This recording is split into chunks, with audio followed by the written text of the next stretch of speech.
Hey, what's up? Lightboltjoe here. Today we are going to discuss the 2011 short video film, Night of the Living Carrots. So this is the follow-up sequel bit to 2009's Monsters vs. Aliens Attack of the Mutant Pumpkins. So at the end of that, we had the mutant pumpkin being killed by Link. He got seeped into the carrot little field in Susan Murphy's parents' front garden, because there's a vegetable garden in the front yard, and then a zombie carrot arrives, and then that's the end of the first film. The sequel Halloween special, right? Years later, 2011, we get this 13-minute follow-up, give or take, and so there's not a lot of characters in this, which is weird watching this right after the 2009 film, because production value was awesome. There's a billion kids running around the streets. You got Susan, you got Butterflyosaurus, you got all these different characters, right? And in this you have Link, Bob, Dr. Cockroach, the General, what's his name? Something with an M? Munger, General Munger. And then you have Susan's parents, right? But then there's no Susan, and there's no Butterflyosaurus, and there's like 20 kids, if that. No adults, nothing.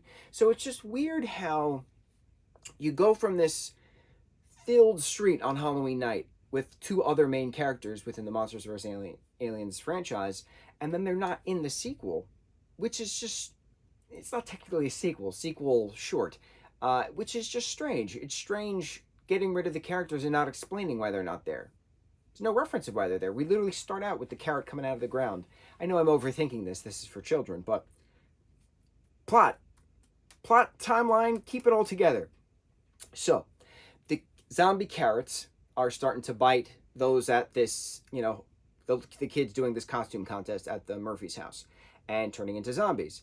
Mutant zombies, if you will, because of that alien spill that they started with the pumpkin patch. So, when you kill a carrot, it breaks the curse, basically. But when you kill the carrot, it multiplies into whatever the pieces that you disintegrated into then become their own carrots, and the cycle continues, right? So just like a Hydra. So Dr. Cockroach realizes that since Bob doesn't have a brain, he's immune, so he can't turn into a zombie. So that he has to eat all of the carrots in order to save his friends, in order to save Modesto, California, right? Before the carrots then take over the world. So Bob is facing his inner demons and, reliving horrible carrot puree childhood memories at the Area 51 bunker that they were in. And so he fights the fear. He takes a stuffed Alex the Lion doll, claiming that it's his friend, which is adorable because it's a throwback, because that's another DreamWorks property, and saying he will do this for his friends. He eats all the carrots except for one, the very first carrot. And so the very first carrot taunts him with a Mr.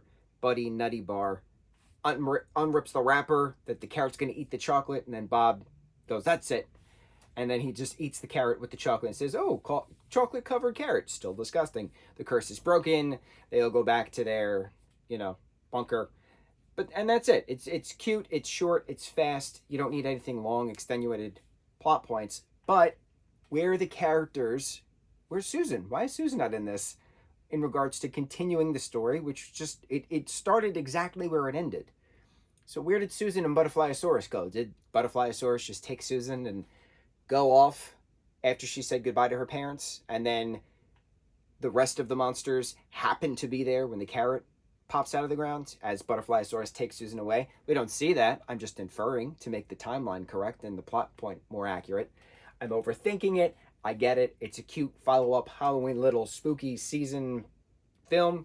So Spooky Stories, you can watch Volume 1 and 2 on DreamWorks Spooky Stories. You can watch that Volume 1 and 2 on Netflix. So that's what's also convenient about watching these things, that they're pseudo readily available, that you don't have to physically buy a disc, as I had to do to get Shrek the Halls, because Shrek the Halls you can't find anywhere on any form of streaming for some reasons unknown. We'll talk about that, because I have a literal physical Blu-ray now of 11 different DreamWorks holiday films, which we're going to talk about, because I now have every single one of them, and I haven't seen all of them, interesting enough.